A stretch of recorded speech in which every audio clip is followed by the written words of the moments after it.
Welcome to Pop Yak. I'm Momo, and we're talking about A Night of the Seven Kingdoms. I was waffling on whether or not to cover this show, but I gave it a few episodes, and I was like, nah, this is actually pretty dope. So we're going to start here.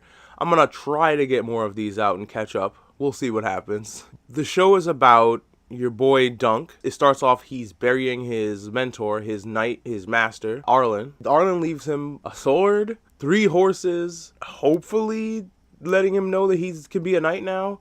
I'm not sure if Arlen got the time to do it, and Dunk is really cagey about it, so I don't think that Arlen actually gave him the go ahead. I think that your boy Dunk is actually telling a lie. I know he's a perfect himbo in that he is a little dumb, but he's kind and means well.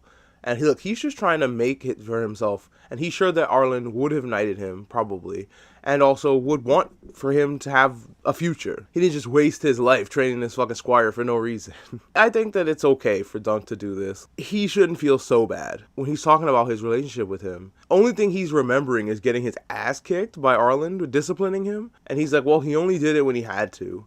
And I was like, well, how often were you needing it, Dunk? After he buries him, we then see him taking a massive projectile diarrhea right behind the tree. Or he's trying to get it behind the tree, but no. Also, I love the framing of the tree with the title. We don't get the big overarching song because this is not about that. It's not about globetrotting and about the fight of the astrolabe. No, this is about one dude trying to not die and trying to desperately to get a job in the skill that he went to college for. Something everybody here can relate to. Dunk goes to a tavern and ends up meeting Egg, who is a stable boy there. Egg's like, let me be your squire. And Dunk's like, no.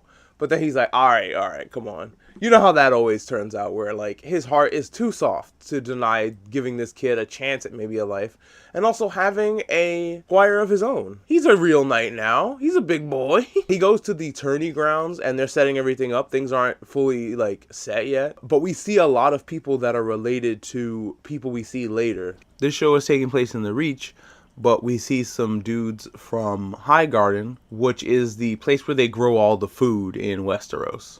So they're like, yo, we love gardening, especially these 2 Apple brothers we see later. Arlen served one of these Apple boys' dads once.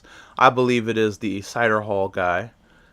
And so Dunk was like, this is easy. I'm going to go get a job with that guy because that's who I've had experience with. And apparently, in this world, when you get knighted, you need a witness. And what happens if you have this situation?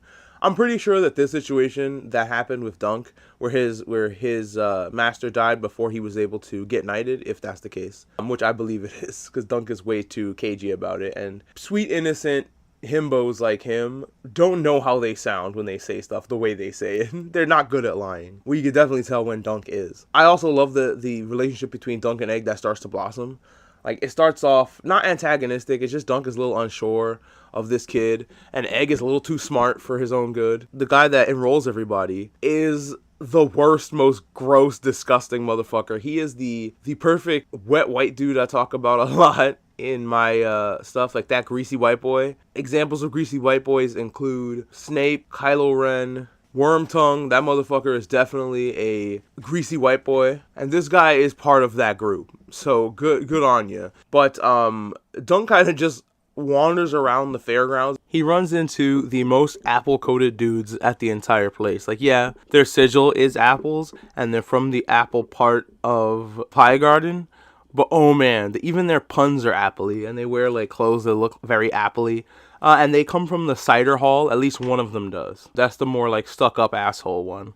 The other one is from a branch family. That's why he's a nice dude. The other one, he's a sour apple, you see. Or he's rotten, says the one cousin. I think that's his cousin. And Apple Boy is a dick to him, even though his lord served under him. He's just a hedge knight. He wasn't anybody important in his employ. Poor Dunk gets his heart broken until he meets some people. First, he meets the Laughing Storm, who is the heir to the Baratheon throne. And he is a hoot. Dude over here is spinning yarns, having drinks, keeping that frat party king energy alive. These people love to hunt and they love to party. That's it. Partially because I do believe they come from the same place. I think they're both houses that have vandals in them, but I may be wrong about that.